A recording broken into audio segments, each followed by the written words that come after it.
देख रहे हैं न्यूज इंडिया और आपके साथ मैं हूं सुरभि तिवारी। देश के 3 अहम राज्यों यानी कि असम, केरल और पुडुचेरी में आज विधानसभा चुनाव के लिए मतदान जारी है। वोटिंग शुरू हुए करीब 5 घंटे का समय बीत चुका है और वोटिंग के लिए मतदाताओं का उत्साह साफ देखने को मिल रहा है। सुबह 11 बजे तक असम में लगभग 38.92% मतदान दर्ज किया गया है, जबकि केरल में 32.28% मतदान और पुडुचेरी में 37.06% मतदान दर्ज हुआ है। और जो वोटिंग इस वक्त देखने को मिल रही है, ऐसे में असम में मतदान से ठीक पहले मुख्यमंत्री हिमंता बिस्वा शर्मा ने कामाख्या मंदिर पहुंचकर के पूजा अर्चना की और राज्य की खुशहाली की कामना की। वहीं केरलम की राजनीति इस बार बेहद दिलचस्प मोड़ पे है, जहां 70 साल के इतिहास में पहली बार कोई मुख्यमंत्री लगातार तीसरी बार सत्ता में वापसी यानी हैट्रिक के लिए चुनाव मैदान में है। तो असम की बात अगर करें तो भारतीय जनता पार्टी एक बार फिर हिमंता बिस्वा शर्मा के नेतृत्व में लगातार तीसरी बार सरकार बनाने की कोशिश में जुटी हुई है। बीजेपी विकास और स्थिरता के मुद्दों को लेकर के जनता के बीच गई। दूसरी ओर केरल में सत्ता बरकरार रखने की चुनौती के साथ सत्ताधारी दल पूरी ताकत झोंक रहा है, जबकि विपक्ष भी कड़ी टक्कर देने के मूड में दिखाई देता है। पुडुचेरी में मुकाबला और भी दिलचस्प हो गया है। कांग्रेस से अलग होकर के अपनी अलग पहचान बनाने वाले एन रंगासामी 5वीं बार सत्ता में वापसी की कोशिश कर रहे हैं। यहां सत्ता की लड़ाई में कई दल आमने सामने हैं और हर वोट बेहद अहम हो चुका है। कुल मिलाकर 3 राज्यों में लोकतंत्र का महापर्व पूरे उत्साह और शांतिपूर्ण माहौल में जारी है। अब नजरें इस बात पर टिकी हैं कि जनता किसे सत्ता की चाबी सौंपती है। और अब हम आपको ये 2 तस्वीरें दिखा रहे हैं। ये तस्वीर हिमंता बिस्वा शर्मा की उस दौरान की है जब कामाख्या मंदिर पहुंचे, उन्होंने दर्शन पूजन किया। और एक और तस्वीर हिमंता बिस्वा शर्मा की जो आप देख रहे हैं, जब उन्होंने लोकतंत्र के महापर्व में बढ़ चढ़ करके हिस्सा लिया, यानी कि उन्होंने अपना वोट कास्ट किया। तो मतदान करने के वक्त की भी ये तस्वीर है और भगवान का आशीर्वाद लेते वक्त की भी तस्वीर हमने आपको दिखाई।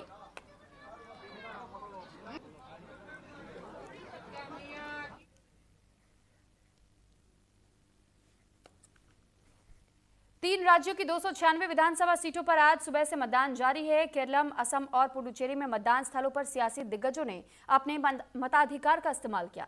मुख्यमंत्री पी विजयन, कांग्रेस महासचिव केसी वेणुगोपाल, केंद्रीय मंत्री सुरेश गोपी समेत एक्टर मोहन लाल और पृथ्वीराज सुकुमारन ने भी अपना वोट कास्ट किया है। ये उसी दौरान की कुछ तस्वीरें सामने आई हैं, जो 3 राज्यों में किस तरीके से दिग्गजों की ओर से भी वोटिंग की गई है। अपने मताधिकार का इस्तेमाल करते हुए ये संदेश देने की कोशिश है आम जनता को भी कि अगर अब तक भी आप मतदान केंद्रों तक नहीं पहुंचे हैं तो ये आपके पास एक गोल्डन अपॉर्चुनिटी है। आप अगर किसी सरकार से नाराज है, आप उस सरकार से बदलाव चाहते हैं या आप चाहते हैं कि वो सरकार आपके लिए अब तक काम करती आई है और आप खुश है सरकार के काम से, तो चाहे उस सरकार को वापस सत्ता में लाना हो या चाहे सत्ता से बेदखल करना हो, और इसका पूरा जो राइट्स है, जो अधिकार है, वो इस वक्त आपके पास सुरक्षित, क्योंकि आप मतदान केंद्रों पर पहुंच करके आप अपने मतों का इस्तेमाल करेंगे, मतदान करेंगे और ऐसे में आपके पास वो शक्ति, वो ताकत है जिससे कि ये तय हो सकेगा कि क्या सत्ता वापस पुरानी सरकार के हाथों में जानी है या सत्ता की चाबी अब किसी और को सौंपी जाएगी।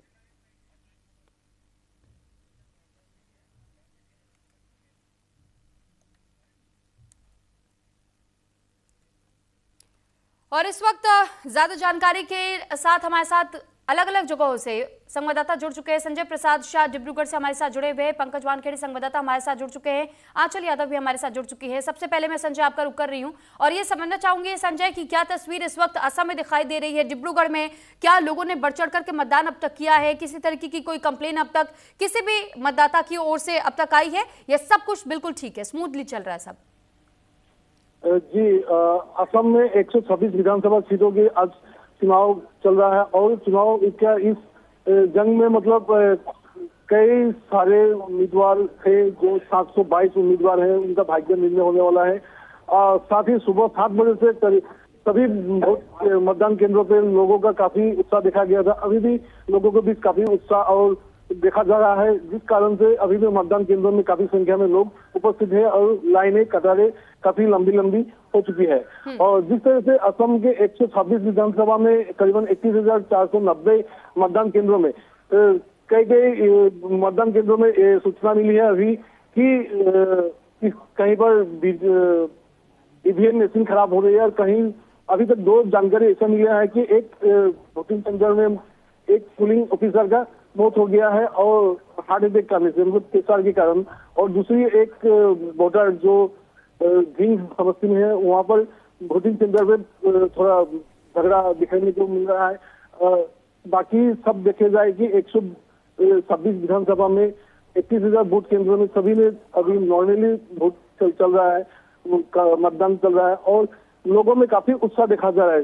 2-4 मतदान केंद्रों के बाद बाकी सभी में स्मूथली चुनाव का जो पर्व है, ठीक है मतदान। संजय, मैं लौट रही हूँ आपके पास। आंचल यादव का भी अब रुख कर लेते हैं। आंचल, इस वक्त आपकी मौजूदगी कहाँ और किस तरीके की तस्वीर, क्योंकि ये भी समझना बहुत जरूरी है कि केरल में जहां हम देख रहे हैं कि अब तक तो लेफ्ट की सरकार रही है, वहां टक्कर देने की कोशिश जरूर बीजेपी ने की है। कितनी कामयाबी केरल में, और असम की बात की जाए तो असम की तस्वीरें क्या दिखाई दे रही हैं?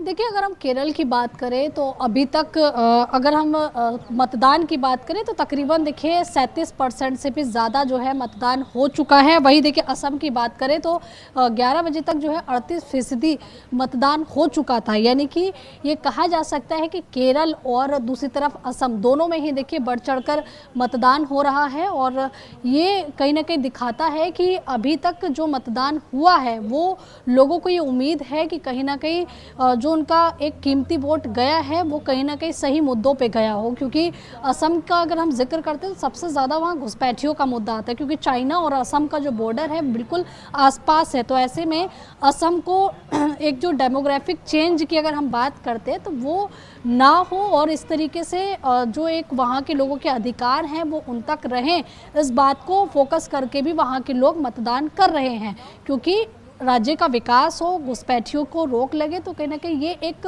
कह सकते हैं कि मुख्य इश्यूज़ है वहाँ के असम के। केरल की हम बात करें तो सीपीएम जो है वो कहीं ना कहीं अपना जनाधार बचाने की कोशिश में लगी हुई है। हालांकि ये ज़रूर है कि केरल के अंदर थर्ड पार्टी के तौर पर भारतीय जनता पार्टी उभर कर आई है, जो कि कहीं ना कहीं ये दर्शाती है कि अब ज़रूरत है कि बीजेपी साउथ में अपने आप को मजबूत करे। क्योंकि साउथ में जब भारतीय जनता पार्टी को मजबूती मिलेगी तो जाहिर सी बात है कि बेहतर प्रदर्शन वो कर पाएंगे। लेकिन अभी फिलहाल देखिए केरल में त्रिकोणीय मुकाबला है, कांग्रेस है, सीपीएम है, उधर बीजेपी है। लेकिन अब देखना ये होगा कि कितना जो है फायदा बीजेपी को होता है, कितनी सीटें बीजेपी की बढ़ती है। क्योंकि जो स्थानीय चुनाव हुए थे कहीं ना कहीं उसमें भारतीय जनता पार्टी को फायदा थोड़ा सा जरूर हुआ था। लेकिन असम की बात करें तो असम में हेमंत विश्व शर्मा ने देखिए बहुत कोशिश की और देखिए जैसे कि हम चुनाव कवर करने भी गए थे, हमने देखा वहाँ की जो जनता है वो हेमंत के कहीं ना कहीं जो विकास कर रहे थे, उनकी जो योजनाएं थी, रोजगार की हम बात करें या फिर कई महत्वपूर्ण बदलाव वहाँ के डेमोग्राफिक चेंज को बदलने के लिए, यानी कि वो चेंजेस ना हो उसको लेकर कई महत्वपूर्ण डिसीजन जो है पिछले काफ़ी साल में हेमंत विश्व शर्मा के द्वारा जो है वो लिए गए हैं। लेकिन कांग्रेस ने डैमेज करने की कोशिश जरूर की है। कांग्रेस ने जिस तरह से तमाम खुलासे किए हैं, हालांकि बीजेपी ने उनको एआई जनरेटेड बताया, लेकिन इतना ज़रूर है कि एक कोशिश रही है कांग्रेस की किसी भी तरीके से इस चुनाव में गेम चेंजिंग करने की कोशिश रहे, यानी कि पूरी तरीके से एक चेंज करने की कोशिश की, जिसमें आपने देखा मल्लिकार्जुन खड़गे के तमाम बयान थे, बीजेपी आरएसएस को सांप कहना, इसके साथ ही गुजरातियों को अनपढ़ कहना। तो ये दर्शाता है कि कहीं ना कहीं उन्होंने कोशिश जरूर की। पवन खेड़ा का पूरा मामला आप देख लीजिए, लेकिन इसका कितना असर मतदान पर पड़ेगा, जनता के दिमाग में क्या कैसेट फिट हुई है, ये देखिए जब 4 मई को नतीजा आएंगे। लॉटरी में आपके पास इस बीच ये बड़ी खबर है कि दोपहर 1 बजे तक असम में अब तक 59.63% मतदान हुआ है। केरला में दोपहर 1 बजे तक 49.70% वोटिंग हुई है। जबकि पुडुचेरी की बात की जाए तो दोपहर 1 बजे तक 56.83% का मतदान रिकॉर्ड किया गया है। तो फिलहाल 1 बजे तक कितना मतदान हुआ है ये उसकी जानकारी हम आपको इस डेटा के साथ में दे रहे। देखिए केरल की बात की जाए तो यहाँ कुल 140 सीटों पर आज मतदान की प्रक्रिया जारी है और असम में 126 सीटें, जबकि पुडुचेरी की 30 सीटों को लेकर के मतदान हो रहे हैं और एक एक फेज में मतदान।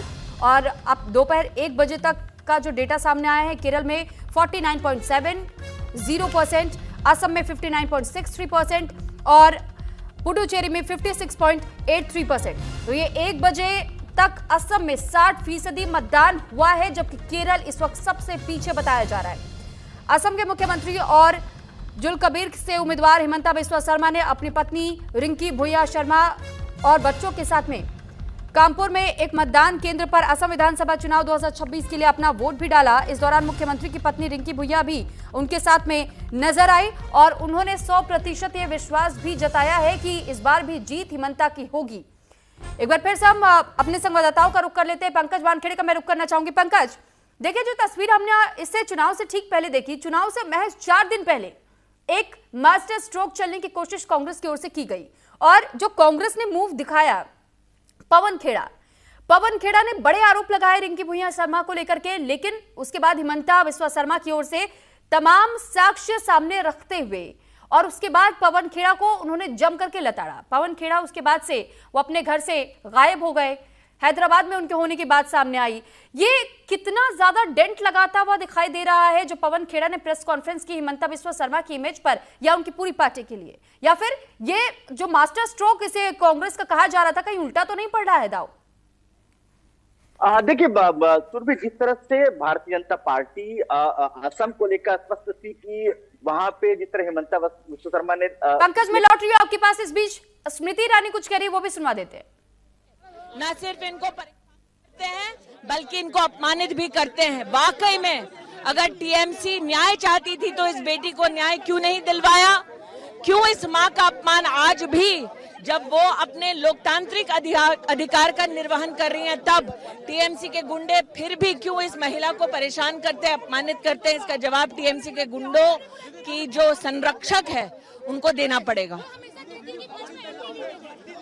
आज ये मां इस बात का प्रतीक है जो मेरे साथ खड़ी है कि महिलाओं का किस प्रकार से शोषण, किस प्रकार से उनके साथ अत्याचार और अन्याय हुआ है, और इस मां ने संकल्प लिया है कि इस अत्याचारी टीएमसी की सरकार की जड़ों को हम उखाड़ फेंकेंगे।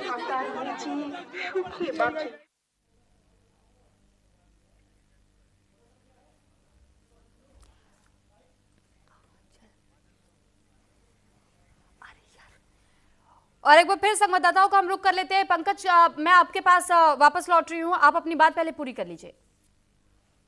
बिल्कुल बेशक। देखिए सुरभि, जिस तरह से भारतीय जनता पार्टी असम को लेकर अस्वस्थ क्योंकि लगातार हिमंता बिस्वा शर्मा के कामों को लेकर बार बार बीजेपी कहती है कि बेहतर वहां विकास हुआ है, काम हुआ, लेकिन जिस तरह से पवन खेड़ा ने प्रेस कॉन्फ्रेंस कर पर्सनल अटैक और एलिगेशंस लगाए हैं, खासतौर पर मुख्यमंत्री और उनकी वाइफ के ऊपर लेकर, उसको लेकर लगातार ये बात कहा जा रहा था कांग्रेस तरफ से कि कांग्रेस बेहतर वहां प्रदर्शन करेगी। जो एलिगेशन, करप्शन के एलिगेशन चाहे मुख्यमंत्री पर लगे हों या मुख्यमंत्री की वाइफ पे लगे हों, लेकिन जिस तरह से फ्रंट पर आकर जिस तरह से हिमंता बिस्वा शर्मा ने इस आरोप को बेबुनियाद बताया और साथ ही साथ जिस तरह से एफआईआर दर्ज हुआ और उसके बाद पूरी टीम असम पुलिस हो या दिल्ली पुलिस हो, पवन खेड़े की आवाज पहुंचती है दिल्ली, वहां पे इंक्वायरी करती है, वहां पे तमाम दस्तावेज खंगालती है और उसके बाद जो आरोप जो लगाए हैं उसके सिलसिलेवार का जवाब जो है हिमंता बिस्वा शर्मा देते नजर आए।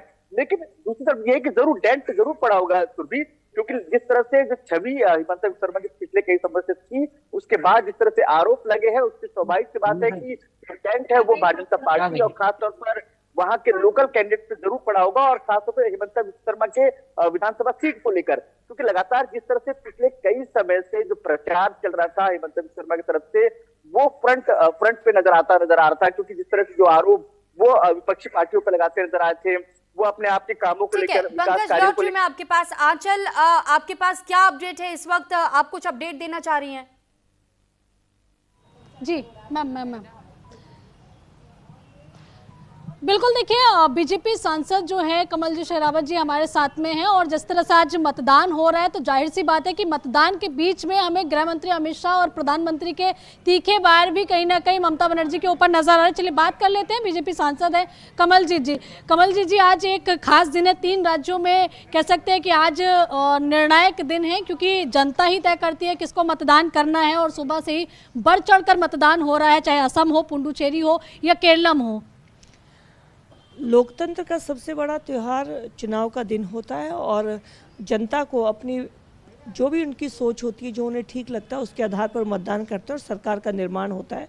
लोकतंत्र में बहुत महत्वपूर्ण दिन होता है और मुझे लगता है कि 3 राज्यों के जो चुनाव हैं उसमें वहाँ की जनता जनार्दन अपना निर्णय जब देगी तो अपने राज्य के हित में देगी। और मुझे लगता है कि सभी पार्टियों ने अपनी बात रखी है और मैं भारतीय जनता पार्टी से हूँ तो मैं ये कह सकती हूँ कि जिस तरह से केंद्र में और राज्यों में भारतीय जनता पार्टी की परफॉर्मेंस रही है, लोगों का विश्वास बहुत बढ़ा है और आने वाले दिनों में चुनाव की परिणति इस तरह से होती नजर आएगी कि पार्टी का समर्थन बढ़ेगा। लेकिन उसमें एक फैक्टर जरूर नजर आए, कांग्रेस ने डैमेज करने की बहुत कोशिश की है। चाहे मुख्यमंत्री हेमंत विश्व शर्मा की बात करें, उनकी वाइफ पे कई तरह के आरोप लगाए हैं, उसमें उनके चाहे पासपोर्ट की बात करें, ट्रांजैक्शंस की बात करें, पूरी लिस्ट इन्होंने तैयार की हुई है। वहीं हम अगर बंगाल की बात करें तो ममता बनर्जी आप लोगों पर हावी हैं और ऐसे में चाहे केरल की बात करें, सीपीएम भी अपनी कहीं ना कहीं धरती खोजने की बचाने की कोशिश कर रही है। तो आपको क्या लग रहा है जो कांग्रेस का ये आरोप प्रत्यारोप का फैक्टर था,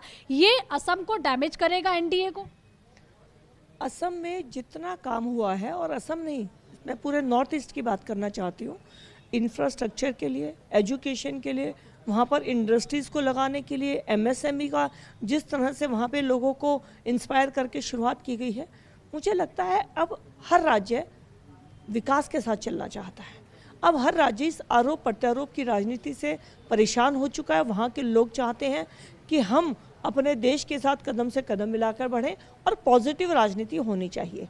तो मुझे लगता है असम में जो अभी तक पिछली सरकार का रिपोर्ट कार्ड है उसके आधार पर हमारी पार्टी एनडीए को, भारतीय जनता पार्टी को वहां पर बढ़त मिलेगी और फिर से सरकार बनेगी। लेकिन एक फैक्टर जरूर है, 33% यानी कि एक आधी आबादी जो है महिला की हम बात कर रहे हैं। बिहार में चुनाव हुआ, 10,000 रुपये खातों में आए, असम में है तो वहाँ भी 1250 कुछ रुपए खातों में आ रहे हैं महिलाओं के। एक महिला फैक्टर, महिला कार्ड जरूर भाजपा खेलती आई है, जो आरोप विपक्ष लगा रहा है कि महिला कार्ड खेलते आप लोग। आपको लग रहा है कि इस बीच नारी शक्ति अधिनियम आना ये कहीं ना कहीं आप लोगों के लिए एक गेम चेंजिंग के तौर पर आएगा और आप लोगों को चाहे असम हो या फिर पुडुचेरी हो या फिर बंगाल हो, क्योंकि बंगाल में देखिए सीएम खुद एक महिला है, आपको लगता है ये फैक्टर काम करेगा? देखिए, भारतीय जनता पार्टी महिलाओं का कार्ड नहीं खेलती है, लगातार महिलाओं के लिए काम करती है। आप पिछले 11 साल में आदरणीय प्रधानमंत्री जी की योजनाओं को उठाइए, जनधन खाता खोलना, उज्ज्वला खोलना, बहनों को शिक्षा के लिए आगे बढ़ाना, खेलों के लिए प्रोत्साहित करना, एनडीए का बैच निकालना, सेल्फ हेल्प ग्रुप शुरू करना, अनेक ऐसे काम हैं जो महिलाओं का विश्वास बढ़ाने के लिए और सामाजिक और आर्थिक स्तर पर उनका स्तर बढ़ाने के लिए सरकार ने किए हैं। जब आज नारी शक्ति वंदन अधिनियम की बात कर रहे हैं तो ये देश में पहले से ही सब दलों की एक भाव रहा है कि हाँ, ये वंदन अधिनियम पास होना चाहिए, रिजर्वेशन मिलनी चाहिए। तो मुझे लगता है कि ये महिला कार्ड नहीं, महिलाओं का हक है जो उन्हें मिलना ही चाहिए। लेकिन विपक्ष, आज पीएम ने एक चीज़ का जिक्र जरूर किया, जब ट्वीट उन्होंने किया था, फिर एक लेटर भी जारी किया है, मतलब पत्र है, पूरा लेख है। उन्होंने कहा था कि कोई इसमें अब विघ्न ना डालने की कोशिश करे, क्योंकि काफ़ी समय हो गया, ये पहले आना चाहिए था, लेकिन उन्होंने विघ्न का जिक्र भी यहाँ पर किया है। 2023 में जब लोकसभा में इस बिल को पेश किया गया तब भी आदरणीय प्रधानमंत्री जी ने सभी विपक्षी दलों को ये प्रार्थना की थी कि हमें इस बिल पर एक होना चाहिए, क्योंकि ये बिल किसी एक व्यक्ति, एक समाज के लिए नहीं है, ये देश की आधी आबादी के लिए है। और उस समय भी सभी दलों ने मिलकर इस पर सर्वसम्मति से पास किया था। मेरा मानना है कि सभी पार्टियां आज भी इस पॉजिटिव सोच के साथ इस बिल के आगे बढ़ेंगी और ये बिल सबकी सम्मति से पास होगा। आखिरी सवाल छोटा सा, क्या आरक्षण में आरक्षण की मांग करना सही मानते हैं आप, जो कि विपक्ष कह रहा है कि इस 33% आरक्षण में भी आरक्षण का प्रावधान होना चाहिए? देखिए, जो कानून की बातें वो कानून के हिसाब से होंगी, लेकिन मेरा मानना है कि नारी शक्ति वंदन अधिनियम जिसमें 33% है वो लागू होना चाहिए और ये देश की सभी महिलाओं की चाहत है, चाहे वो राजनीति में नहीं है तो भी वो चाहती हैं कि निर्णय में भागीदारी होने से समाज में, देश में महिलाओं का स्तर बढ़ेगा और निर्णयों की जो एक लाभ मिलने की है वो महिलाओं को ज़्यादा लाभ मिलेंगे। तो नारी शक्ति वंदन अधिनियम पास होना चाहिए, बाकी जैसा भी रहे वो आगे चलकर देखना चाहिए। बिल्कुल, तो देखिए कमल जी शेरावत जी को आप सुन रहे थे, जिन्होंने साफ तौर पर ये कहा है कि चाहे असम हो या फिर बंगाल हो या फिर पुडुचेरी हो, इन सभी जगह पर महिला कार्ड नहीं खेल रही है भाजपा, बल्कि देखिए महिलाओं की भागीदारी को बढ़ा रही है और देश की नीति निर्णायक भूमिका में जो है महिलाओं को लाने की कोशिश हो रही है। हालांकि देखिए कितना डैमेज हुई है बीजेपी एनडीए, जिस तरीके से पवन खेड़ा वाला मामला शुरुआत हुई थी उसकी, वो देखना होगा। लेकिन इतना ज़रूर नज़र आ रहा है कि भाजपा के जो तमाम नेता हैं वो आश्वस्त हैं कि असम और बंगाल और पुडुचेरी में उनकी जीत निश्चित है। इस तरह की उम्मीद इनको अब देखना ये होगा कि जब 4 मई को नतीजे आएंगे तो नतीजे किसके पक्ष में आते हैं। जी ठीक है, अच्छा लौट रही हूं मैं आपके पास। संजय प्रसाद शाह डिब्रूगढ़ से हमारे साथ लगातार बने हुए हैं। अब संजय, डिब्रूगढ़ की बात हम करें या पूरे असम की बात हम करें, तो हमने ये देखा है कि एक फैक्टर ये भी माना गया कि जब जुबिन गर्ग की मौत हुई थी उसको लेकर के खूब विरोध हुआ और ये सवाल भी पूछा गया कि उसमें जांच का जो फैक्टर है अब उस पर जल्दी से जल्दी जांच होनी चाहिए। बीजेपी की ओर से भी आश्वासन दिया गया था कि फास्ट ट्रैक इन्वेस्टिगेशन होगा। उस इन्वेस्टिगेशन का क्या हुआ? ये भी कहा जा रहा था कि आने वाले चुनाव पर इसका बहुत ज्यादा असर पड़ेगा क्योंकि जुबिन गर्ग के फॉलोअर्स बहुत सारे लोग हैं और अगर इसमें जांच नहीं हुई है तो ये भी इम्पैक्टफुल साबित हो सकता है। क्या इसका भी असर होता हुआ दिखाई दे रहा है? जी, जुबिन गर्ग असम के हार्ट ऑफ जुबिन माने जाते थे। जुबिन का मुद्दा भी असम में काफी गहराया हुआ था। जब जुबिन गर्ग का निधन हुआ तो उस वक्त असम सरकार के मंत्री, मुख्यमंत्री समेत सभी नेता उपस्थित थे उनके साथ, उनका पार्थिव शरीर को लाने के लिए सभी काम किए। लेकिन जब हेमंत बिश्व शर्मा ने घोषणा किया था कि जब तक हम जुबिन गर्ग को न्याय नहीं देंगे अगर तो हमें वोट मत देना, जिस तरह से बात किए गए थे, वादे किए गए थे मुख्यमंत्री हेमंत बिश्व शर्मा की तरफ से, तो लोगों में आशा जगी थी कि जुबिन गर्ग की हत्या के ऊपर जो न्याय मिलेगा, लेकिन आज तक नहीं मिला। इसके लिए लोगों में खूब गुस्सा तो है और लोग खुल के बोल रहे हैं कि जुबिन का न्याय आज तक नहीं मिला, जिस कारण से लोगों में काफी गुस्सा दिखाया जा रहा है। और साथ ही ये बता दें कि असम सरकार ने कहा था कि जुबिन गर्ग के न्याय के लिए फास्ट ट्रैक कोर्ट बनाया जाएगा। 6 महीने बाद वो भी बना। जुबिन गर्ग का फास्ट ट्रैक कोर्ट से न्याय के लिए मांग चल रही है और विचार भी चल रहा है कि उनका जो अपराधी थे, जुबिन गर्ग की मौत में जो लोग शामिल थे, उनकी सजा हो और जुबिन को न्याय मिले। और ये भी मुद्दा असम के सभी जनता, सभी विरोधी पक्ष के जितने दल है, कांग्रेस हो या एनसीपी हो, या जितने भी विरोधी खेमे के राजनीतिक दल, सभी ने इस मुद्दे को जोर शोर से उठाया। और युवा पीढ़ी की हार्ट कहे जाने वाले जुबिन गर्ग का ये मुद्दा असम में आया रहा। लेकिन असम के मुख्यमंत्री ने चुनाव से ठीक पहले फास्ट ट्रैक कोर्ट बनाकर इसका विचार इसकी तुरंत किया है और कार्रवाई चल रही है। और इस मुद्दे पर असम सरकार काफी गहन चिंता में है। और जुबिन गर्ग, जिस तरह से गौरव गोगोई ने मुद्दा उठाया था कि जुबिन गर्ग को ठीक है संजय, बहुत धन्यवाद आपका। और हमारे साथ आंचल और पंकज भी जुड़े, आप दोनों का भी बहुत धन्यवाद तमाम जानकारी हम तक पहुंचाने के लिए।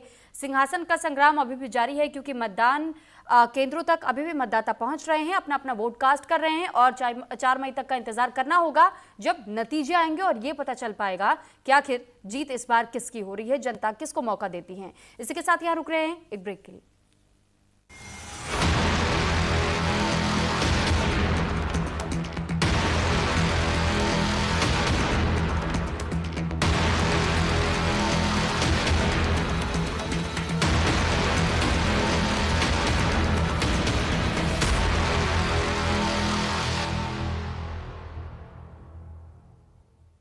श्री अयोध्या धाम में